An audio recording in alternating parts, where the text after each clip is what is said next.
Hi friends, and welcome to today's video. Today I'm going to be giving you 15 big boy tips. None of this like, with the mini map open, you hold your middle mouse button to move it around. None of this like generic rubbish, right? This is the juicy stuff that you want to know to help you with your long-term success in Lost Ark. So yeah, I've got over 2,000 hours in the game now, and if you're new to my channel, welcome. My name is Benley Gaming. Make sure to stick around to the end as well, because I've got something really helpful there as well. But let's get into number one, and this is starting a silver farm early. If you've seen my plans video, I talk about that I'm going to be going to Singing Island here and setting up an alt to do a daily which rewards silver. It's super quick and super easy, but you're going to need so much silver late game in tier 3 that even if you've got like 10 million and you might think you're comfortable, that's not even close. So make sure over the long term you've got a silver farm going by doing something like this, because it doesn't take very long and there's not that many ways to get direct silver in the game. So doing this over the long term is going to be fantastic.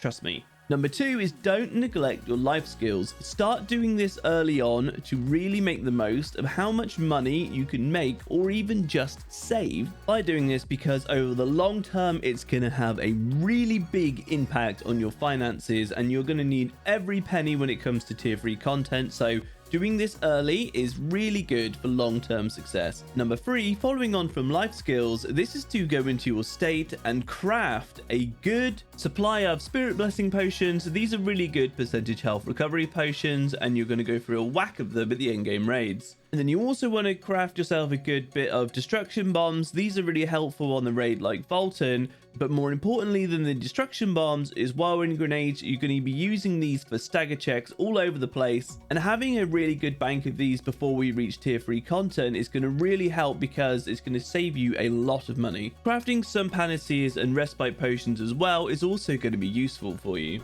Number 4 is leveling up and using your estate. You can actually decrease the cost of upgrades through some of the researches that are right close to the bottom, and actually save yourself money and make it easier to increase your DPS through the fact that it's cheaper to upgrade. On top of this, at estate level 15, you also unlock your own private resource area to be able to gather life skills and craft things for cheaper. If you want to know a bit more on this, check out my plans video.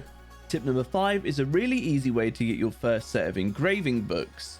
So once you've done your 2 chaos dungeons for the day, which will give you the majority of your rewards, right, you go down to 0 energy and you can enter chaos dungeons again and again and again, and you'll end up getting these 2 bits of currency here. Coming down to the NPC exchanger, here down the bottom you can turn in these crystals for engraving books of your choice. Bear in mind, you can only do this on 1 character per server. Now, something like Paladin that doesn't get its main heal until you get your class engraving of Healing Faith, this is a super easy way to be able to get 20 books of Healing Faith, use them, and then you have your heal pretty much straight away. Tip number 6 is a really fast way to fill up your Una's tokens bar. You really don't want to miss this every single week because it can give you a lot of money, and if you're short on time, you can do ticketed content such as the sun paths or the cubes while accepting the weekly task for them. This gives a huge whack of contribution to your bar, and if you do this across multiple characters, you can actually fill up your bar insanely fast and get all the money for the week just if you're short on time.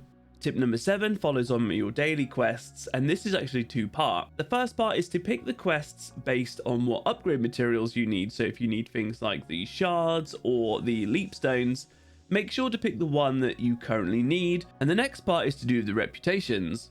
So once you do your dailies, it starts to fill up this bar, and you can see this is 1 out of 3 here, and it actually rewards 2,000 silver for getting this done. Clicking on the info here, every level you can see grants different rewards. Here's a growth potion and the emote pain, for example, but some of them actually grant really nice things. For example, this one here, once you get this one to level 3, you can actually see it gives you a giant heart, which is used for your collectibles and is really important. This is due to the collectibles being able to give you skill point potions, which will actually increase your DPS.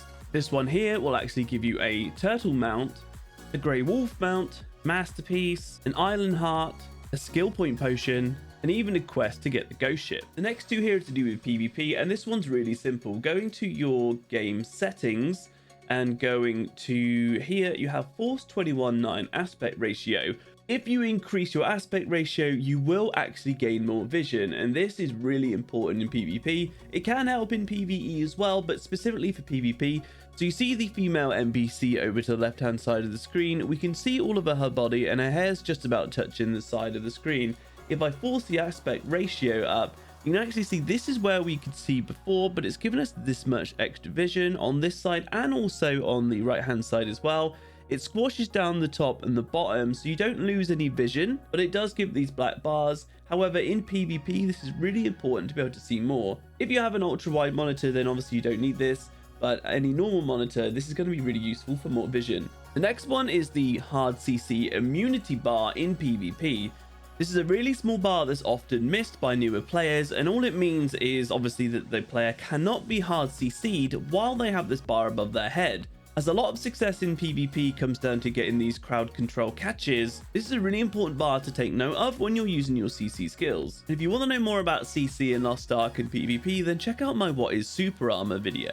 Tip number 10 is about having alts and transferring upgrade materials from one character to the other. If you go to your warehouse, you have your account warehouse on the side. Some upgrade materials will be personal and bound to your character like these ones, but these ones here you can freely move, as you can see here, between your characters. So if you're trying to push a main's item level really high, go and do like Chaos Dungeons and Guardian raids on your alts, get the upgrade materials, put them into your account warehouse, and then you'll be able to use them even directly from in here to upgrade your main. Tip number 11 is to do with your adventure book and your collectibles. These you don't want to neglect, especially when you see here in North Burn that you can actually get skill point potions through your adventure book, and doing your collectibles such as your island heart actually gives you a lot of skill point potions. So making sure you do these can give you quite a bit of extra DPS because you really want to have those skill points. Tip number 12 is learn how to counter. Every single class in this game has skills that can counter bosses.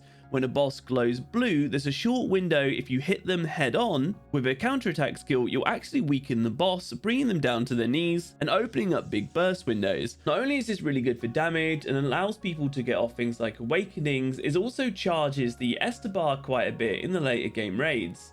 So learning how to counter well is going to be amazing for your long-term success, and in Volton and in Abrashad there are phases where you actually have to get counters, otherwise you're risking wiping or you won't be able to progress through the raid. So learn which of your skills have counter attacks and learn how to do it. Next one's for Guardian raids. This is actually super simple, but a lot of people don't realize this, is that you can actually go back to the start and go back to the circle to refresh your potions. So if you run out of lives and you think you're really close to killing the boss, you run out of potions, quickly head back, refresh your pods, go out again and kill the boss. Next up is to do with your Affinity. I believe this is called Rapport in our EU and NA version, but you can do up to 5 songs and 5 emotes per day to be able to increase your rapport with the characters. But certain characters like Nia here actually give you gold. So gold coins here, 14 of them. So this is 1400 gold. So it's worth checking out through this system which ones give you gold and which ones don't, because it's going to be really useful for your upgrading. The last big tip I want to give you is to do with selling accessories. Coming into the auction house and going on to the second tab here. Again, it might be a different name for our EU NA version. Some accessories are actually worth an absolute fortune, and this comes down to what quality they are, what stats they have, and what engravings they have. It will take a long time to explain this now in this video, but I have gone through all of this in my gold guide video. So check out my How to Get Rich video if you want to learn more on that system, but I just want to make you aware before you dismantle all of your gear that if it has the right stats and engravings, which is random when you get an item, that they could be worth a lot, so not to just dismantle them and lose out on a lot of money. So the bonus tip I have for you guys is actually 3 very useful websites that I give out on my streams all the time, and they'll be linked in the description below. But the first one is papanika.com, a very good website with like the world map, skill point guides, beginner guides, Makoko seed, island guides. The next one I have like over here is a new one. It's maxroll.gg, and on here there is a Lost Ark section, and they've just put up a load of like building guides stuff up here, build guides, raids, resources, islands, etc. Another really good website for you there. And then the last one is stats. This is super useful, especially for like engravings. This is the stats from the Korean server. So for example, here I'm on statistics and I'm on engravings and I'm on sorceress, and it shows you the most commonly used engravings for the classes.